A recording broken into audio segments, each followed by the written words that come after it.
Monago, del Partido Popular, fue la lista más votada y por eso va a ser presidente, pero además por la decisión de Izquierda Unida de abstenerse. Ya nos escucha desde Extremadura Pedro Escobar, líder de Izquierda Unida. Muy buenos días. Hola, ¿qué tal? Buenos días. Hay gente que se puede preguntar qué recibe a cambio Izquierda Unida en Extremadura a cambio de esta abstención. Usted dice que no es un pacto, sino una abstención. ¿Qué recibe Izquierda Unida? Pues Izquierda Unida no recibe nada. Recibe críticas de la gente que no acepta o que no comprende esa decisión y recibe elogios de la gente que cree que hemos hecho lo correcto.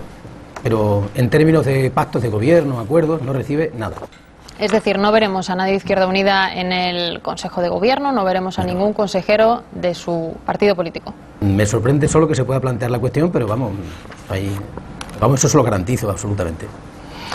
Se ha hablado de ese documento de 12 puntos que trataron de pactar con los dos partidos. Finalmente el Partido Popular es quien va a presidir esa comunidad. Por ejemplo, el Partido Popular renuncia a la promesa de quitar el impuesto de sucesiones. ¿Qué cosas consigue? Si me dice que no, cosas de gobierno como tal, o puestos, que es lo que la gente más entiende, ¿qué cosas consigue Izquierda Unida de un gobierno del Partido Popular?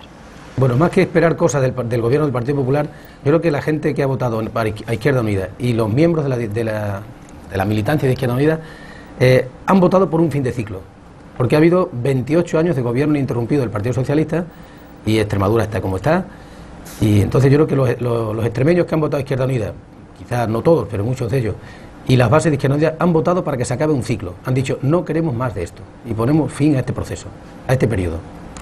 Sí, pero supongo que ya que no han querido estar con el PSOE por varias razones, fin de ciclo es una de ellas, hay algunas políticas que le van a exigir al Partido Popular que tome, ¿o no? Sí, se las vamos a exigir porque esos 12 mandamientos que usted tiene por ahí, que son un documento que se hizo público, que lo conoce el Partido Popular y el Partido Socialista, esos van a ser la guía de acción de gobierno de Izquierda Unida en la próxima legislatura. Y no va a ser una legislatura fácil para el Partido Popular porque nosotros vamos a estar en la oposición, vamos a seguir defendiendo esas propuestas y yo creo que las mayorías se van a ir conformando a lo largo del debate parlamentario y a lo largo de las propuestas concretas que haya. Según se apoye unas propuestas o se apoyen otras, digamos que va a ser una legislatura muy dinámica, en la que no está prefijado qué va a ocurrir en cada decisión que se tome. Cuando desde Izquierda Unida en Extremadura se dice eso, hay quien piensa en que pueden haber establecido la posibilidad de una moción de censura más adelante, dejarles ahora y echarles en unos meses. ¿Eso lo tiene usted en la cabeza? Esa es una de las múltiples posibilidades que se han hablado, que forman parte de los futuribles de las discusiones, pero eso no dependería solo de Izquierda Unida, depende de lo que esté haciendo el Partido Popular, depende de lo que quiera el Partido Socialista, porque el reglamento de la Cámara es un reglamento absolutamente bipartidista del que somos víctimas y no podemos ni siquiera presentarnos nosotros a candidatos. O sea, Izquierda Unida se va a abstener porque no se puede votar a sí mismo. El pecado de Izquierda Unida en este momento es que no ha pactado con el PSOE, pero nosotros le hemos dado nada al PP. Entonces, bueno, esto crea un marco nuevo que hay que gestionar entre todos y yo estoy seguro que va a ser una legislatura en que la política se va a hacer con mayúsculas, porque va a haber acuerdo, consenso, acercamiento de posiciones y yo creo que eso es bueno después de 28 años de mayoría absoluta, que todo el mundo sabe los oficios que acarrean las mayorías absolutas, tanto de un color como de otro. Me sorprende, por cierto, que utiliza un lenguaje muy bíblico, siendo Izquierda Unida, mandamientos, pecado. Sobre todo se les ha criticado también desde dentro. Hemos escuchado lo que decía, o hemos leído lo que decía Gaspar Llamazares en Twitter. ¿Cómo ha sido la presión que han recibido desde Madrid por esas visitas de Cayo Lara? ¿Ha influido negativamente y por eso quizá algunos se han inclinado hacia el Partido Popular, hacia la abstención que pueda ayudar al Partido Popular? No lo sé, yo creo que la Dirección Federal ha hecho lo que tenía que hacer, que era aconsejar, orientar, avisar de los peligros de una decisión o de otra. Yo también intervine en ese sentido diciendo cuál me parecía de las dos decisiones me parecía más difícil. Pero bueno, en Extremadura hay mucho cansancio, hay mucha desconfianza, hay unas acciones concretas de política. En la última legislatura el Partido Socialista y el Partido Popular han pactado por lo menos 5 grandes leyes. Y digo grandes leyes como son el Estatuto de Autonomía, la Ley del Suelo, la Ley de Educación, la Ley de Cajas y la Política Ambiental. Entonces, quien ha diluido la línea divisoria entre PSOE y PP, entre unas políticas y otras, han sido ellos. Entonces, digamos que eso nos ha ayudado a que la gente de Izquierda Unida visualice cuál sería el espacio de nuestro pacto con uno o con otro. Entonces, he dicho, no queremos nada con ninguno de los dos. Hay un reglamento perverso que si no los podemos votar a sí mismos, la abstención da a unos. Entonces, ese es el marco en el que ha habido y por eso esta decisión ha sido difícil. Mire usted, entre el sábado y el domingo hubo 18 horas de reunión y de debate profundo, serio, apasionado y por eso digo que no ha sido una decisión fruto de un momento de euforia, fruto de un calentón, sino que todos los argumentos a favor y en contra se han manejado. En cuanto a lo del lenguaje bíblico, usted y yo somos hijos de una cultura judeocristiana que hemos tenido y está en nuestro ADN cultural. Usted se queja de alguna manera de las críticas que están recibiendo por tomar esta decisión, pero es que, claro, escuchamos aquí y en otros medios, aquí en campaña, al propio Cayo Lara, que es el líder de su partido, decir que no se iba a facilitar ningún gobierno, ni directa ni indirectamente, y no ha sido así en Extremadura. Eso ha ocurrido. Ustedes tienen unos principios, digamos, y en Extremadura no se han seguido, apelando a la democracia a la hora de votar, pero no se han seguido. Tenemos que reflexionar por qué se produce ese divorcio entre las direcciones y las bases. Y ese divorcio se produce con cierta frecuencia. Entonces yo creo que digamos que falta quizá diálogo interno, capacidad de formación, capacidad de transmitir, pero los compañeros y compañeras que han tomado esta decisión en Izquierda Unida la han tomado pensando que es lo mejor para Extremadura y que es lo más coherente con lo que hemos venido diciendo quizá en los últimos 25 o 30 años. O sea, hemos sido muy críticos con las políticas del Partido Socialista, hay que recordar los últimos años, los recortes sociales, el tema de las pensiones, la bajada de sueldo a los funcionarios. O sea, hay muchas decisiones impopulares. La última, hace unos días, 3 días después de las elecciones, se toma la decisión de alargar la edad de jubilación a los 67 años y medio. Entonces, cuando están ocurriendo todas esas cosas, después es muy difícil convencer a la gente que está sufriendo la situación de que todavía tenemos que sostenerles 4 años más. Eso es muy difícil de explicar, por mucho que en los documentos hayamos puesto A o hayamos puesto B. Entonces, tenemos que reflexionar. Yo estoy seguro que hoy se está haciendo en Izquierda Unida y también nosotros, ¿por qué se produce ese divorcio entre la base y la dirección? Y en última instancia, la dirección no puede actuar como un Sanedrín de sabios y el resto son la infantería que solo vale para pegar carteles y pagar cuotas. Tenemos que acercar esas posiciones y eso se hace con el diálogo, con la formación y con la discusión interna. Cuando no hay unanimidad, ¿qué hacemos?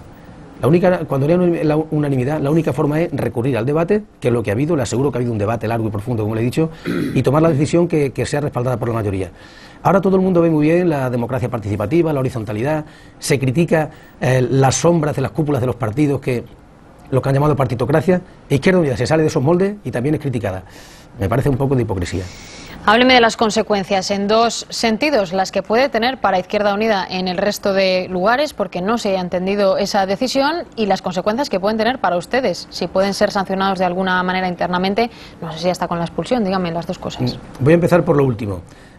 Yo soy profesor y tengo alumnos a veces difíciles, a veces más fáciles, alumnos díscolos, y le aseguro que hoy por hoy, en 2012, en el siglo XXI, la palmeta no funciona. Ya no funciona como método de modificación de conducta. Y después, ¿qué consecuencias puede tener en Izquierda Unida en el resto? Pues yo sé que le pongo en dificultades al resto de mis compañeros, pero yo también les hago un llamamiento a que ellos se acerquen a la realidad extremeña. Cuando ha habido 28 años de gobierno interrumpido, pues son muchos oficios, muchas pequeñas redes de clientelismo, muchos enchufismos los que se crean, y eso, donde hayan sufrido mayorías absolutas, lo saben.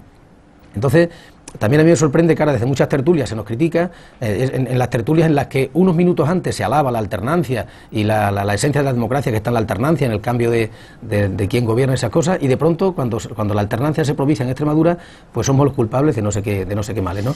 De luego yo comprendo que a mi resto de compañeros en el resto del Estado les va a resultar... Van a tener algunas dificultades para explicar eso, pero también tienen que saber que mucha gente les dice: si volvéis a dar mis votos al Partido Socialista, no os volveré a votar. Directamente iré a la urna del Partido Socialista o a la del PP si lo que quiero es cambio. Ahí están las 2 lecturas. Estamos terminando. 2 cosas más. Ha dicho esta mañana a Juanra Lucas en Radio Nacional, la famosa pinza es como el unicornio, que no existió. Y ha dicho usted que la decisión se acaba de tomar, pero no sabemos si hemos acertado o no. El voto es secreto. Por sus palabras no se puede interpretar, o al menos yo no sé hacerlo, hacia dónde ha tirado ese voto. Dígame, ¿tiene dudas de la decisión que ha tomado por esa frase que le acabo de leer? Veremos si hemos acertado o no. Sí, cuando es una decisión tan difícil que requiere tanta discusión, nadie conoce el futuro. Y efectivamente podemos habernos equivocado. Pero los errores a toro pasado, esos son muy fáciles de hacer. Ya sabe usted lo de las quinielas de los lunes, que todas son de 15, pero ninguna recibe ni un euro. Entonces, no sabremos si hemos acertado hasta dentro de 4 años. Y eso, pues habrá que esperar. También la otra decisión tiene sus riesgos. Le aseguro que hay mucha gente que nos ha dicho eso, de que si volvemos a dar nuestros votos al PSOE, que no contemos con ellos, ¿no? Tenemos que leer que es la voluntad mayoritaria de nuestros electores, que son 37.000 y pico, y eso no es posible. Están las dos opciones. Y luego, perdóname, pero la última parte de la pregunta se Lo del unicornio. La pinza. Lo de la pinza. La pinza, sí, como el unicornio no existe. Lo de la pinza, eso yo creo que nunca una mentira fue tan rentable políticamente para un partido. Yo todavía, el Julio Anguita se desgañita diciendo que aquello de la pinza fue una gran mentira, fue una frase afortunada del señor Alfonso Guerra, que sirvió para marcar un espacio político. Pero la pinza, yo quiero recordar, a ver cuántos ministros hubo de Izquierda Unida gracias al PP, o cuántos presupuestos se pactaron entre el PP e Izquierda Unida. Y yo creo que si echáramos cuenta de las veces que el PP y el PSOE han pactado juntos o han votado juntos, contando las veces que Izquierda Unida habría coincidido con el PP, le aseguro que ganan por goleada, pero como esas de baloncesto, de muchísimos a cero. Yo no sé por qué se reconoce al Partido Popular, perdón, al Partido Socialista, el derecho a pactar con quien quiera. Y nadie le dice que traicionan su programa o que traicionan sus propuestas. Y luego Izquierda Unida, que esta vez lo que ha hecho ha sido no pactar, pues entonces se nos pone contra la pared. Yo creo que esa promiscuidad del Partido Socialista, bueno, pues debería ser criticada con la misma eficacia, bueno, ¿no? Esa geometría variable que ha practicado el señor Zapatero, pues no más que recibe halagos. Y entonces cuando Izquierda Unida actúa con soberanía y buscando su identidad, pues parece ser que ponemos al mundo en peligro. Y eso me parece injusto. Le agradecemos mucho que nos haya atendido desde Extremadura, que haya estado con nosotros en la televisión pública, y suerte desde luego también para el nuevo presidente, que será la de todos los extremeños. Muchísimas gracias. Muchas gracias, Ana. Buenos días.